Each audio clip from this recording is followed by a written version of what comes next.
Okay. I mentioned earlier before we got going here that I had another little brainstorm, and one of my problems has been recording the training on Zoom, and we only had enough room for about 1 or 2 meetings max, so I wasn't able to keep them saved and had to keep deleting them. And the other day on my bike, I was thinking, well, I wonder what kind of things you can record on YouTube.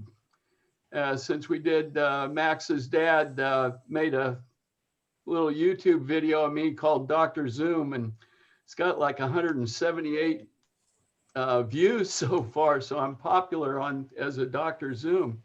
So anyway, I went on YouTube and discovered that I could download from Zoom as an MP4 file and record it on YouTube. So basically what that means is all of our training sessions now will be on YouTube. So anybody would be able to go see them at any time they wanted to. And I will not be erasing them or deleting them because they just stay there on my channel. To get to my channel, you just go to YouTube and search for Bill Highland, and then look for the title of the training that you want to see. That, like last week, was Breakout Rooms and the Google spreadsheet. So I'll be titling them basically on what we've covered. Like today, we're going to be going over the Zoom cheat sheet that I made up and the different options you have for running a meeting. So anyway, that's the good news for today. And I'll get rolling. I'm going to have to get a little more professional now that I'm going to have this on YouTube. I don't want to have too many people sending me nasty grams. So anyway, that's one thing that's happening here. Now, let me do a little sharing here because we're going to start talking about meetings. Bill, can I make one suggestion? Once you have them on YouTube, we can embed them on the website. Oh, really? Yeah. Oh, that'd be great, Ray. And well, I hope so. I might get laughed out of in several meetings after that. But anyway, I wanted to start sharing and talk about speech contests in general. And one of the things is recruitment of students is probably going to be our #1 biggest issue this year. And I've distributed the student recruitment flyers to everyone. I believe everybody has copies of them and can make duplicates. And I think in December and probably early January, we need to make some heavy efforts towards going to high schools. And by the way, alternative schools are usually overlooked and interact. I'm on a Zoom call. I'm the Rotary Speech Contest chair, so I'm on a Zoom call right now. So can I call you back in an hour? Nick, go ahead and mute yourself. Yeah. Okay, anyway, that's one thing I wanted to talk about. The other thing I wanted to mention is recruiting of judges, tellers, timekeepers, and particularly technology coordinators. Right now we have 25 speech chairpersons. I have identified with clubs. We've got 37 clubs in the district. That means 12 clubs don't even have speech chairpersons. And I'm concerned about that. Although I have been sending all of the emails that go to all the speech chairpersons to all of the presidents in the clubs. So basically, I think they're well aware of what's going on, and they apparently may not be planning to do speech contests because I think a lot of people have fear of Zoom. And so I want to make some suggestions about speech contests, although everybody thinks that I'm absolutely driven to have the speech contests on Zoom. That isn't necessarily true. There's three options you have. Having an in-person speech contest. Now, I know some of the clubs have gone to outdoor meetings, and so that would be a lot more potential for them to have an in-person club meeting by having an outdoor meeting time. The other thing is to obviously have a Zoom meeting, and we're going to go over that today too. I'm going to give you information on in-person meetings as well as online meetings.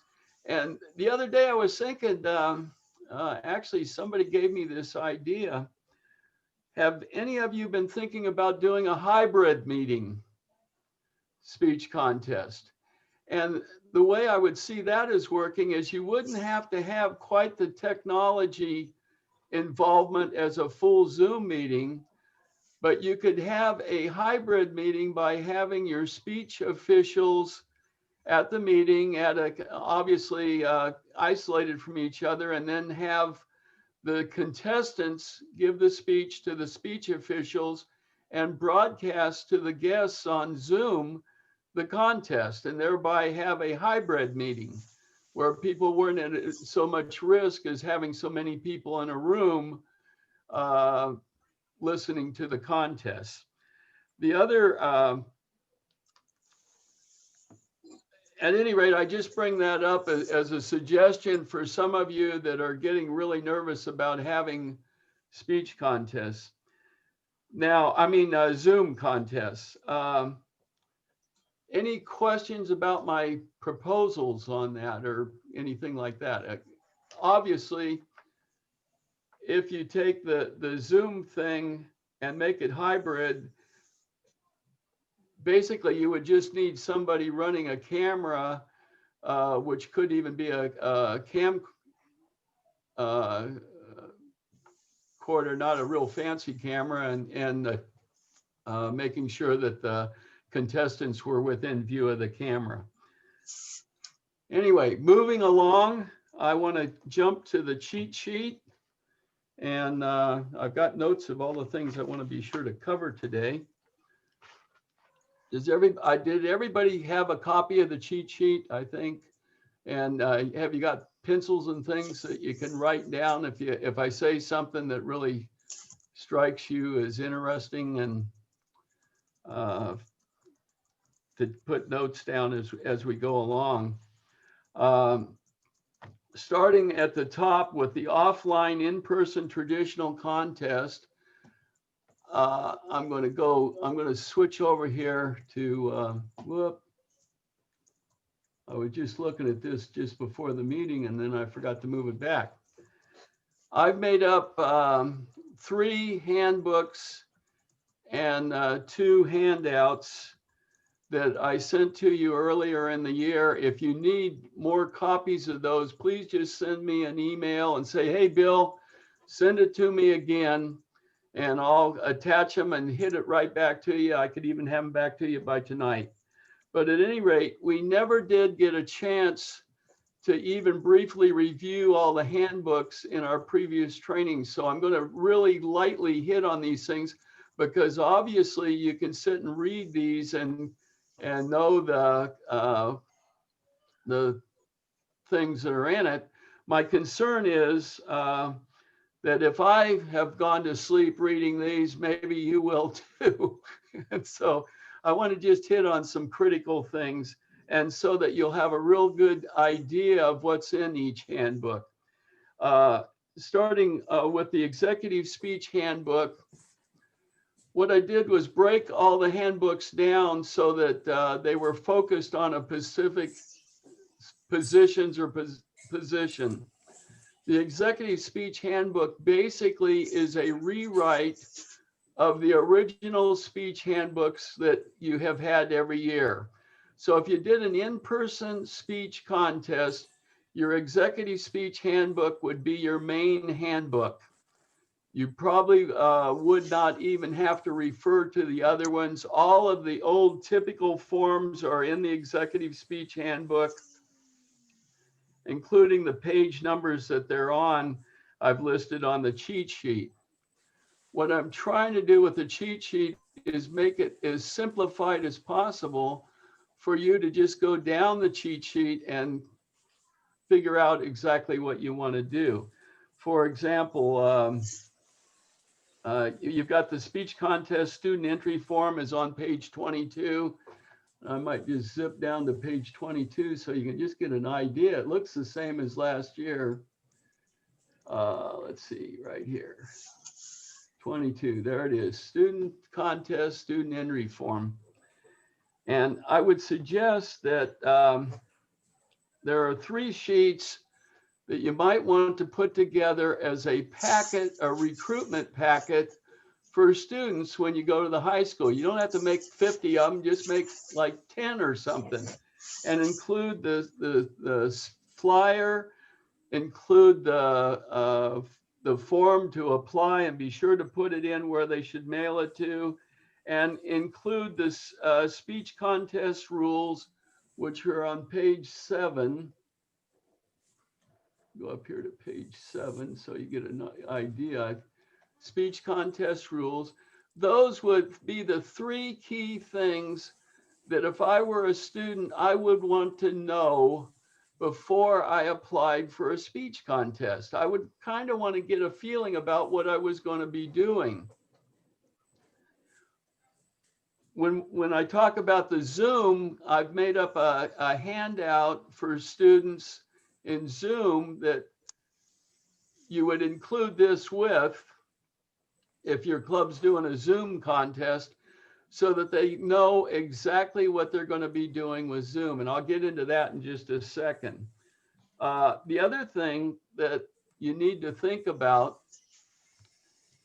is like the judges' score sheets, the timekeepers' score sheets, and the tellers' traditional score sheets could all be used in Zoom or in the in-person meeting.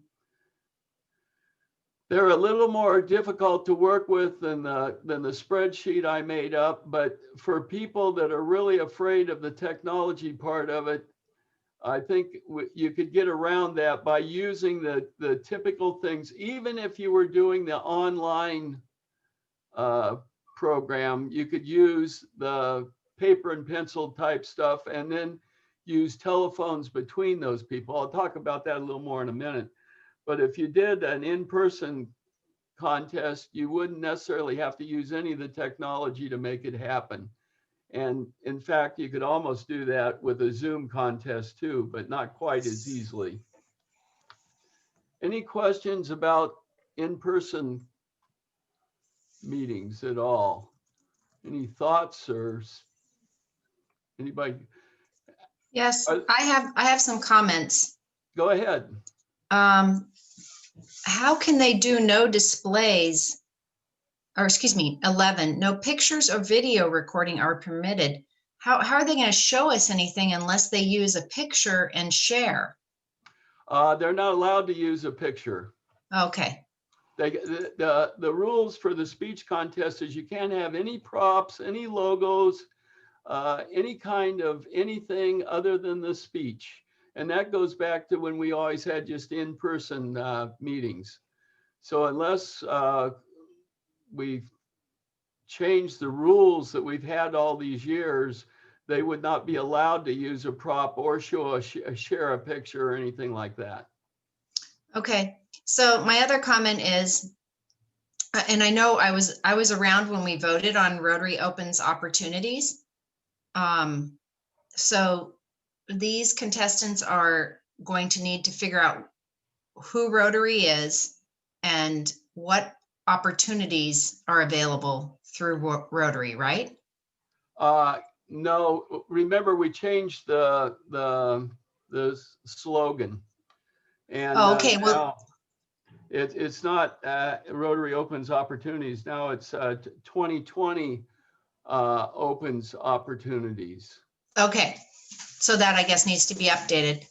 No, it has been. In fact, I just showed you that. Let me re-show you the speech flyer that I sent. How 2020 Opens Opportunities. That's the latest speech flyer I sent to you.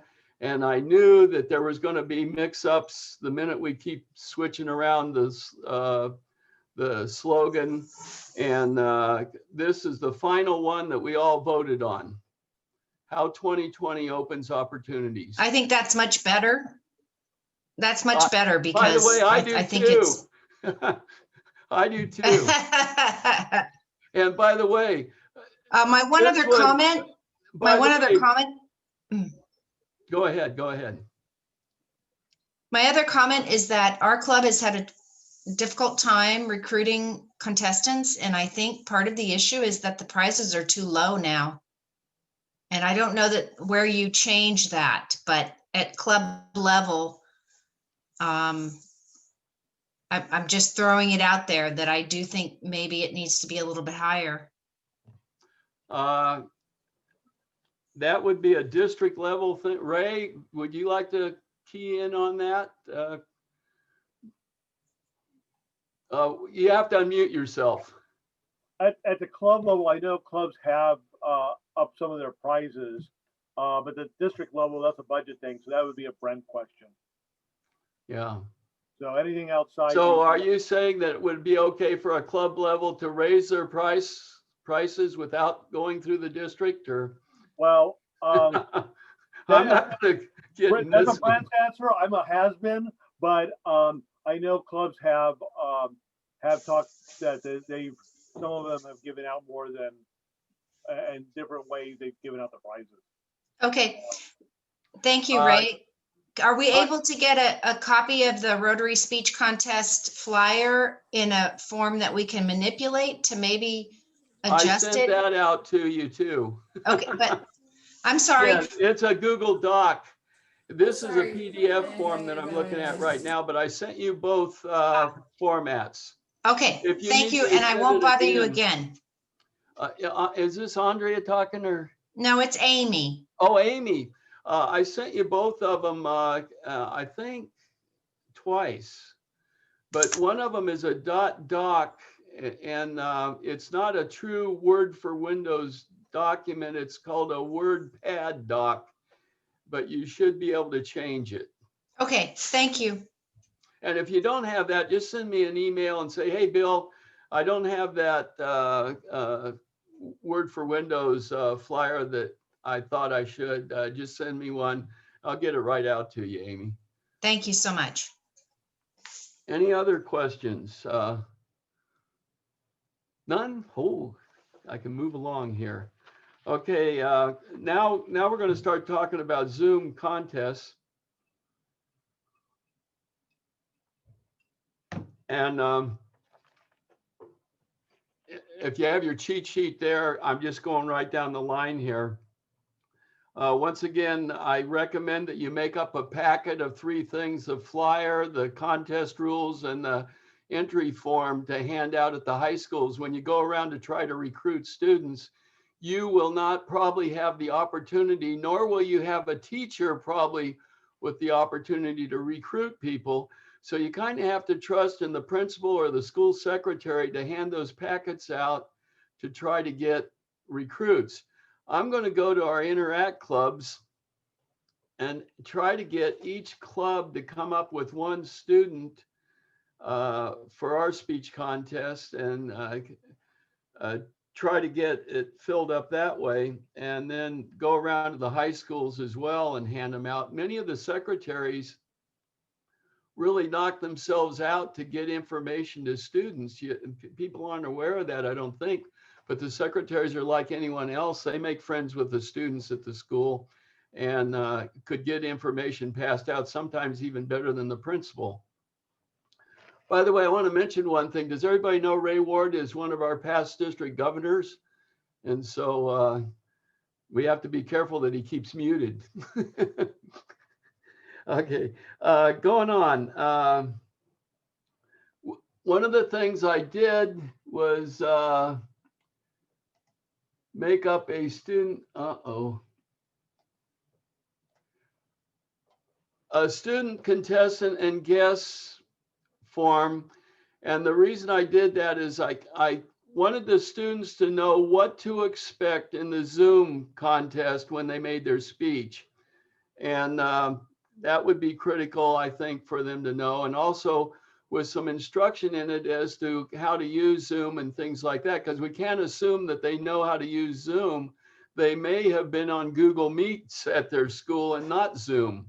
Some of the schools don't even allow Zoom because of some security issues that I think Zoom has corrected in the years that have followed. But at any rate, this is a handout that I think shouldn't be in the original recruitment packet, but when you recruit a student that says and applies to your club to do a speech, you should make sure they get a copy of this packet to read so that they're well informed as to how to handle the contest when they're actually doing their speech.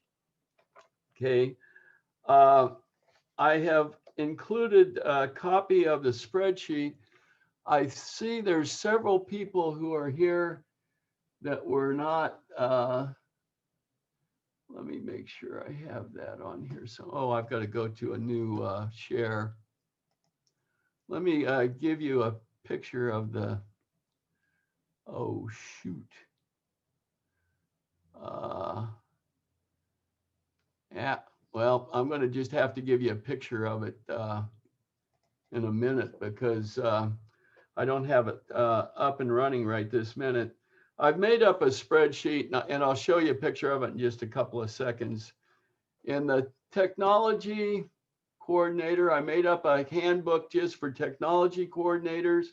And in that handbook is a description of why they really need to have a pro Zoom account. And see, right now, most of you are probably working off of basic Zoom, which is free. But basic Zoom limits your meetings to 40 minutes. And obviously a speech contest with 4 or 5 kids is going to go over 40 minutes by probably quite a bit. So you really need to have a pro account to run a speech contest. I bought my Zoom Pro account because I knew these training sessions would obviously go over 40 minutes a lot of time. And sometimes we were up to an hour and a half.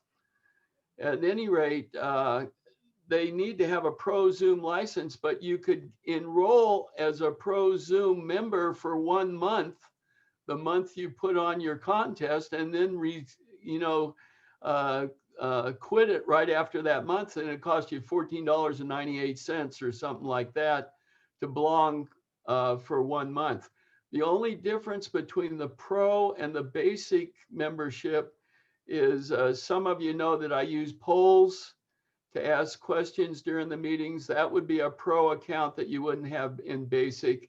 And the other thing is the 40 minutes. And I think there's a couple of other smaller things, but basically a basic membership is exactly the same as a pro membership. Okay, let me stop the share for a minute. Okay. Oh, I forgot. I'm sorry. I meant to show you the let's see, Rotary Technology Coordinator. I meant to show you the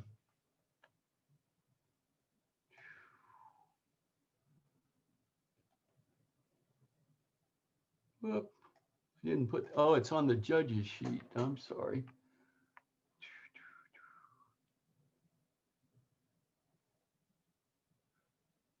Speech official student. Oh no. I didn't bring it up. Anyway, most of you have already seen it. I'm going to stop the share again. The spreadsheet, I forgot to get it started before we got going, and rather than bring it up again, I'm just going to mention it. I sent everybody a copy of it and a link.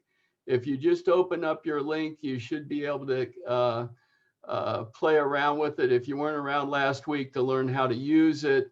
It's pretty self-explanatory. The only thing I ask you not to do is do not delete anything with a blue line, although I protected those lines, so you shouldn't be able to delete them. If you delete one of the totals in the blue line, what the problem is, if you delete anything in that line, the number, it will also delete the underlying formula that created the number or added up the column or whatever. And I believe in Murphy's Law. So although I protected it so it shouldn't be able to be deleted, something bad can happen. If that does happen, please call me immediately on my cell phone or whatever, and I will be able to probably fix it right here at home immediately on the spot. And so even if it happened during your speech contest, I'd very likely to be able to fix it right on Google Drive, and you would be able to go right back to work. Okay. Here's the fun one. When all the contests are over, I mean contest presentations, then you have, let me go to it. Then you have breakout rooms. And so I'm bringing up the breakout room thing here, but at the beginning of it, I made a special picture. Prior to the meeting, we have to rename two areas. One is the contestants, because you're not allowed to show the contestants' names or allow anybody to know who they are in any way during this speech contest. So I'm making the following recommendation. I originally said to use waiting rooms to hold everybody out while we renamed everyone. And waiting rooms are kind of a problem, because if you have people going in and out of the meeting, it'll drive you nuts, because every time they come back in, they have to go through a waiting room. So what I think should happen is I think you need to have a pre-meeting with contestants and a pre-meeting with your speech officials. And in that meeting, go over how the meeting's going to operate and you know, make sure they're familiar with the toolbar and just minor things like that. But when you first go into Zoom, many people don't notice this, but right at the beginning, wait a minute, I gotta move this up. Right at the beginning, you click on join the meeting, and this little pop-up comes up. And here's the meeting number that we're in right now, and I'm Bill Highland. And if you want, and I spent 3 months and never even noticed that my name was right there, but if you click on the name, you can fill it, you can make this Judge Bill Highland or Speech Chairperson Bill Highland or contestant number 1 or contestant number 2, right when they first enroll in the meeting. That way, when they come in to the meeting, they're already renamed and set to go. Now, the reason you want to rename speech chairperson, judge, teller, timekeeper is because after the contestants are through, you want to have a way to transfer those people into a breakout room, the speech officials, to finish up their scoring without everybody else being able to hear what they're talking about. And if you do this prior to the meeting and the people know when they log in to do this, it saves a lot of grief during the meeting to get it going. Then you just hit join and it takes you right into the meeting. Another way you can do it is click on participants and then go up and click on more, and one of your choices under, you'll get a screen of everybody that's in the meeting up on the right, and it says more, and you would be able to go down, click on more, and a drop-down list will come down, and one of your choices on the drop-down list is rename. Click on rename, and you can rename the person right there from participants to the drop down or the, you know, the list of everybody will come up on the right hand side of your screen. Click on more and you can rename them there. So there's 2 different ways you can rename.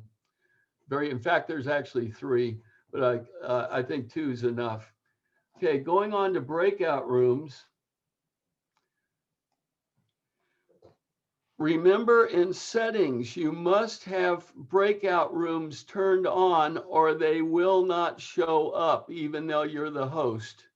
So in your meeting settings, and the way you get the settings, you go to zoom.us/meetings. Down below meetings, about 3 names is the word settings. You click on settings, that will take you to the meeting settings. You must do that before you schedule your meeting, otherwise it won't show up in your schedule because you're going to want to click breakout rooms. At any rate, once you've got your settings set for that meeting, when you're the host, you'll see that there's an icon about 2/3 of the way over that says breakout rooms. If you click on breakout rooms, you're going to end up with the thing right here. And I know you can't read it very well, probably. It says create breakout rooms.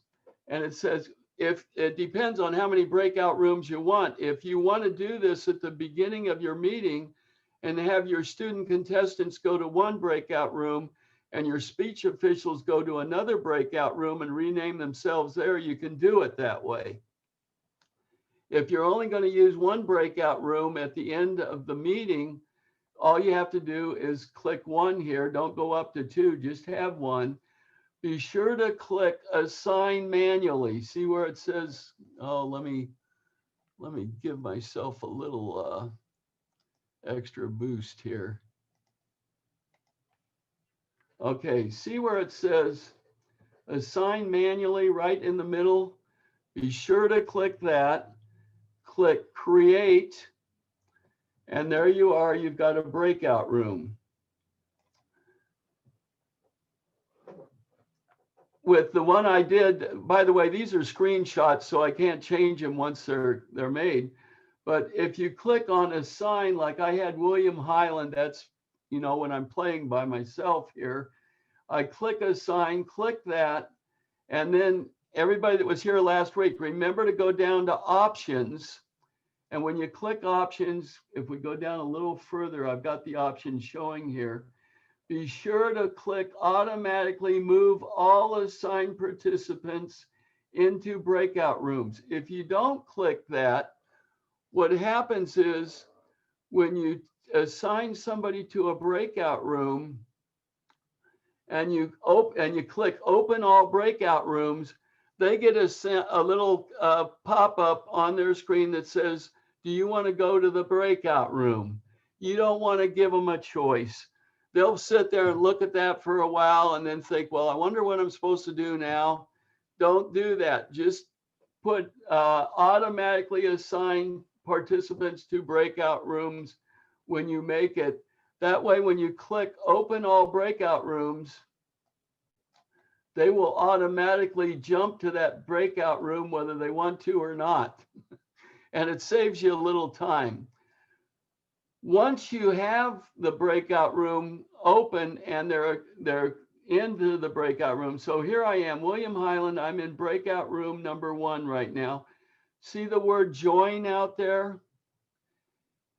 If the only thing the word join does is related to the host. So when it says, when you first do this, it says not assigned or not joined yet. If you click join, the next thing you know, you as host are in the breakout room with whoever you assigned there. So don't just ignore the word join unless you want to go to that breakout room yourself. Like if you wanted to go there and talk to the speech officials as they're doing their calculations and stuff, you could click that join and go. How do you get there? You go to breakout room, click it again, because you're still in the main room. When you opened all the breakout rooms, all the speech officials went to breakout room 1, but you're still in the main room. You're the host. So what you do is click breakout room again and then click join to go over there. And when you want to leave, you click on your name and it'll say, do you want to leave the breakout room? So you click leave, then be very careful because you're going to get a choice. Let me see if I copied that down here. You're going to get a choice right here. It says leave breakout room, and you click it to leave. You're going to get two choices. It's leave meeting or leave room. Be sure you click leave room, because if you click leave meeting, you throw yourself out of the meeting, and the only way you get back is to log back in. Does that make sense to everyone? Took me a long time to figure this all out. And once you get it figured out, it works pretty good. I highly recommend that you practice this with an iPad or another computer or a friend. You know, call up your friend and say, we're going to practice Zoom, and then practice doing the breakout rooms with them, because it'll be a huge benefit to them to do that. Okay. The last thing I want to mention is you can use the Google spreadsheet that I designed with Zoom by splitting your screen, and you have the spreadsheet running on one side and the Zoom meeting running on the other, and it works slick as a whistle. I did it today. I also double checked. You know, I read all this stuff about Google Sheets being able to have a team of people work on it all at once. So on my way home today on my bike ride, I said, oh man, you know, I better check that it actually works, because I hadn't done that before.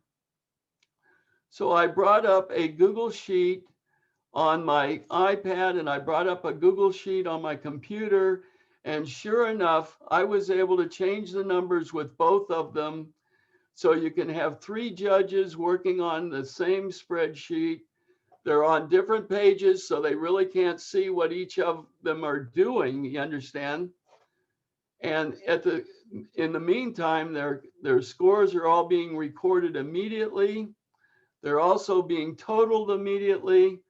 The timekeeper can start putting in his penalties immediately.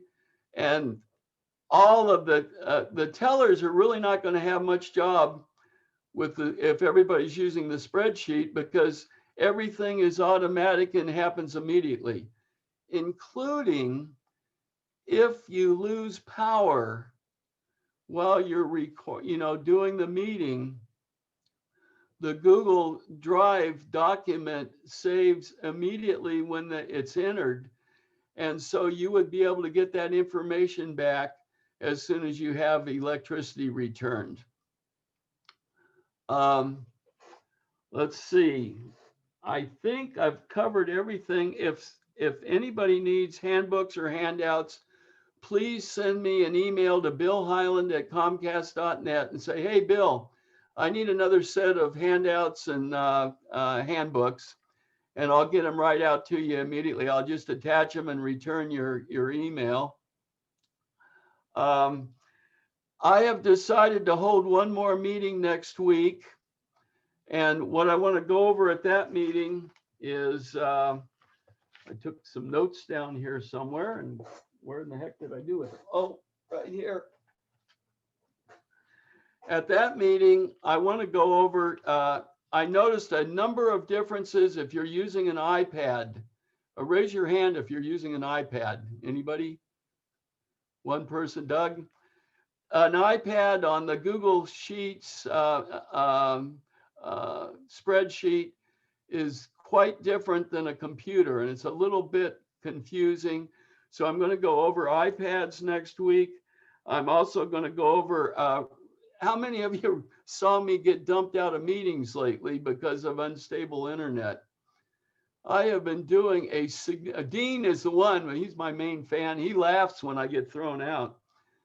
I've been experiencing unstable internet, and so I have done a lot of research on unstable internet. And you notice I didn't get dumped this meeting. I'm sitting here keeping my fingers crossed, because I think I've resolved the problem and figured out how to keep it from happening. And so I'm going to go over that next week rather than boring you all with it this week. And the other thing I wanted to do is I wanted to go over scheduling and a little review of meeting settings next week. And I also wanted to go over how to do an invitation to your speech contest, because I think we sort of skipped over that a little bit quickly in training previously. And so I'm going to do that. The other thing, boy, I'm going dry now. You guys really kept me talking. Nobody asked any questions. I want to, after next week, I will continue to just log on at 7 o'clock on Tuesdays.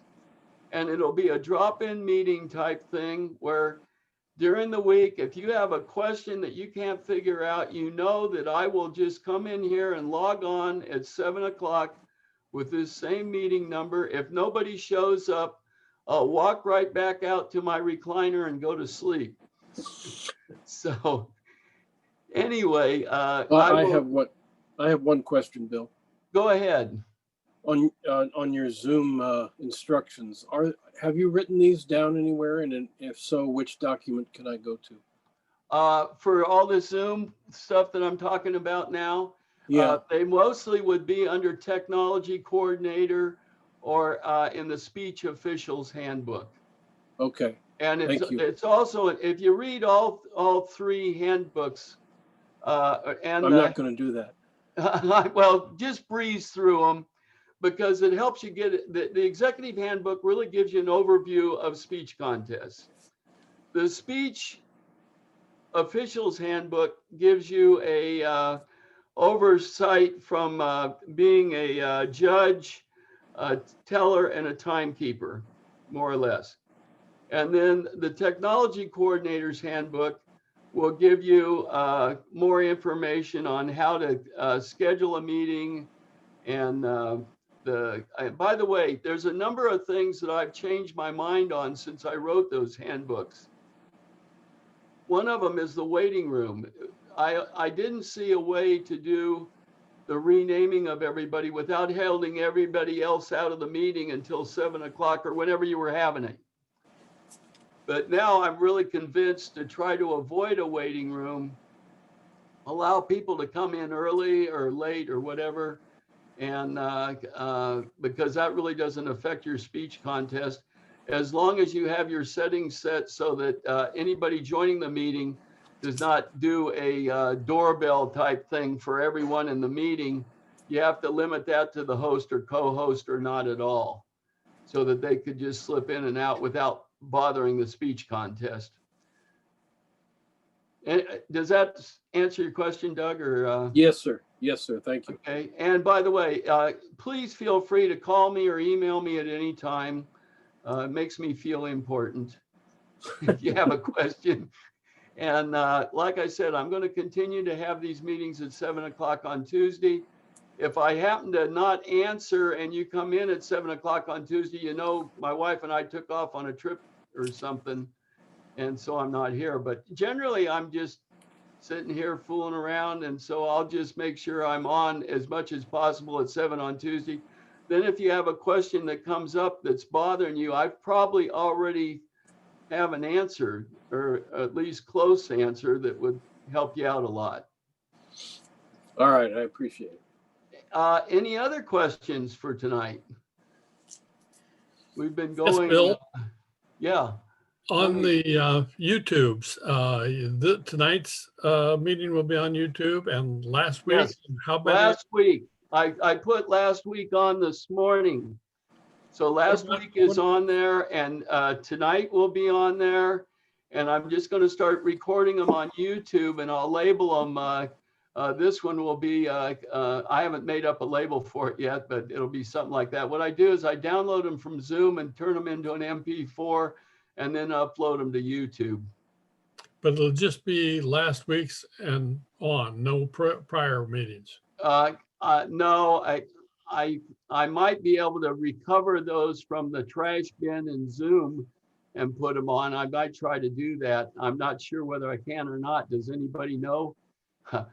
Because I trashed, deleted the previous ones because I didn't have room to put any more meetings on, was what my problem was. So I might try to recover those once I clean out, you know, like this meeting. If I clean it out of Zoom, I can probably recover some of those trashed ones and put them on too. Because there's no limit on YouTube and it's free. So that works out pretty good. I thought they'd charge or something. Zoom, if you go over 1 gigabyte, is $40 a month. And that seemed a little steep to me. Any other questions from anyone? Okay, I'm going to stop the recording. Okay, thank you.